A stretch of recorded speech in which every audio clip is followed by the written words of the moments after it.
non voleva essere una risposta, ma anzi un ulteriore modo per riflettere. Mi aggancio a quanto ha detto la signora.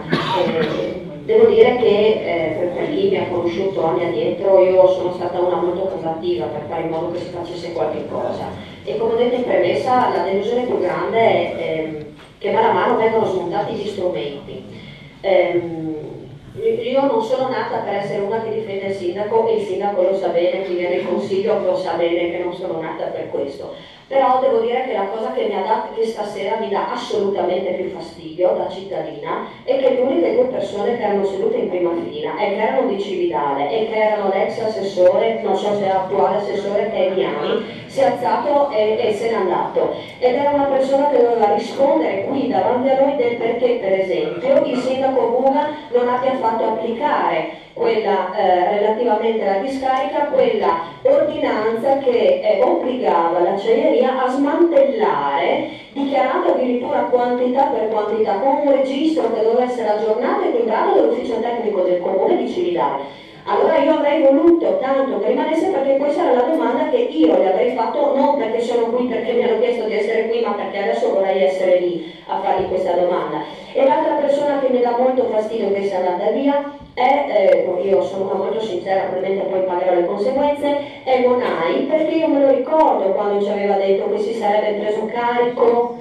quando era la regione del nostro problema. E questo per dire che il sindaco Manolo Sicco, pur essendo lui in maggioranza e io in opposizione, effettivamente ci può tutelare, ma purtroppo non è lui che comanda sull'acciaieria, magari, perché allora il Consiglio Comunale, come si è mosso nel 2006 a obbligare entro il 31 marzo 2007, poi è stato fatto più tardi, vabbè, ma a denunciare in procura quanto succedeva qui, l'avrebbe obbligato a fare un'ordinanza per trovare una soluzione. Ma il sindaco che deve fare questo non è qui adesso, né nessuno dei candidati è qui adesso, e non è nemmeno qui nessuno della provincia, dell'amministrazione provinciale che mi dica perché non fanno nulla, e non è qui nessuno della regione che mi dica perché non fanno nulla, e non è qui neanche l'onorevole che è stato invitato, perché quando si toccano questi argomenti tutti se ne vanno, compreso l'ARPA, perché nel monitoraggio del 2006, e chi c'era alla prima discussione se lo ricorda,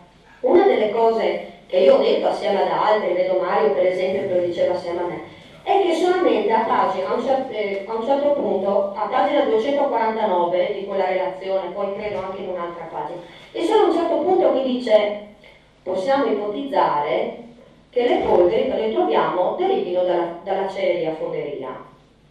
Perché il problema di fondo è che non si può scrivere a tutti gli effetti il problema in maniera decisa a una delle fabbriche che è lì. Non voglio dire che non so chi inquina, perché anch'io ho gli occhi, anch'io vedo, però purtroppo non ci sono gli strumenti operativi.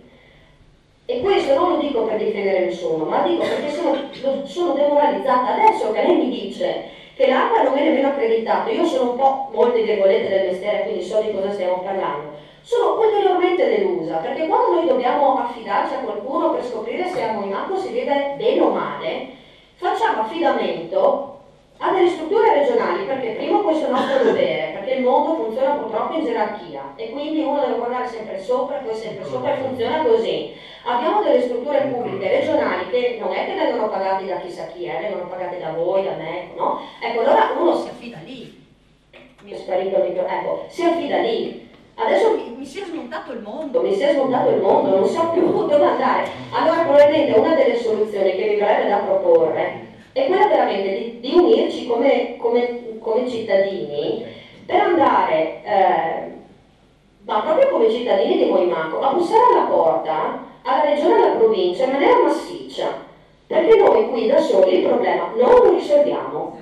Ecco, e dobbiamo andare lì e poi assieme alla regione, perché questi a un certo punto non devono smettere, non voglio dire cose banali, ma ci credo, devono smettere di prendere soldi per star seduti, devono alzarsi e assieme a noi a venire, se è necessario, in procura, perché la procura che ci dica chi inquina, primo, chi inquina, perché noi non possiamo prenderci la responsabilità di dire che è uno.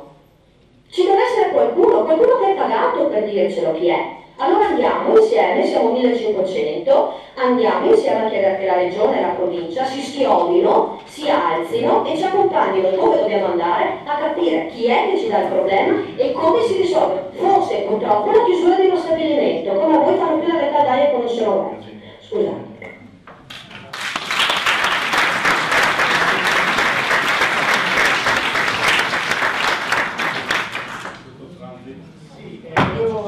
Replicare brevemente solo una cosa alla signora.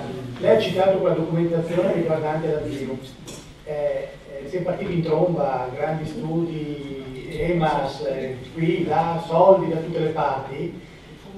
Vado a vederlo sul sito internet, non c'è più niente. Sono passati 3 anni, non c'è più niente. Punto.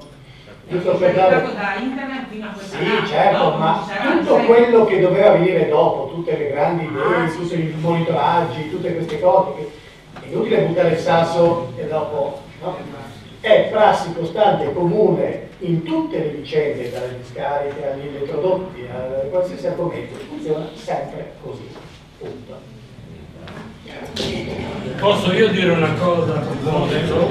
Perché per capirsi, parlando di questa zona industriale era stata proposta ai 4 comuni, perché stiamo parlando di Udine, Pozzuolo, Pavia e Capoformido, con contributi europei, il progetto SIGEA, Sistema Gestione Ambientale, che aveva lo scopo di fare questo monitoraggio, quello che è stato letto, quello veramente è il conto del professor del dottor Montanari.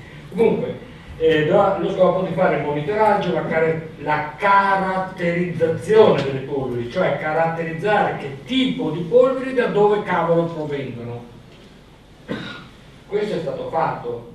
Quando è stato fatto, siccome in quella zona industriale c'è la ADS, Gruppo Danieli SPA di Butrio, e siccome hanno incominciato a dirci che le polveri fanno molti chilometri, si tendono ad aggregarsi e a fare molti chilometri, ad andare molto lontano, in quella occasione io ho fatto la domanda, forse non ho capito bene, ma lei ci sta dicendo che queste polveri potrebbero arrivare da Rotterdam? Stanno tanti chilometri, le zone industriali o Hamburgo, le zone industriali più inquinate all'epoca erano quelle.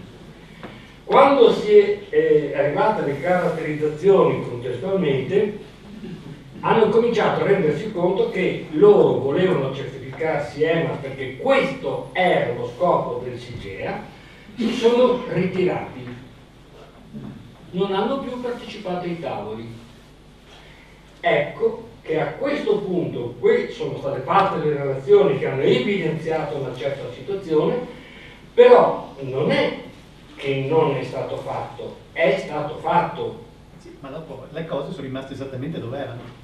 Beh, l'ABS è rimasta lì, chiaro, e anche la zona industriale è rimasta lì, se è questo. Ma non si è raddrizzato l'elemento negativo, cioè voglio dire, si è dimostrata una situazione di potenziale inquinamento, certo, con determinate situazioni. Certo. Un percorso virtuoso EMAS, quello che in teoria si Quello deve fare sì. anche qui, dice io sono a questo punto, il mio obiettivo è arrivare a questo punto e devo controllare questo percorso e tutti devono collaborare assieme.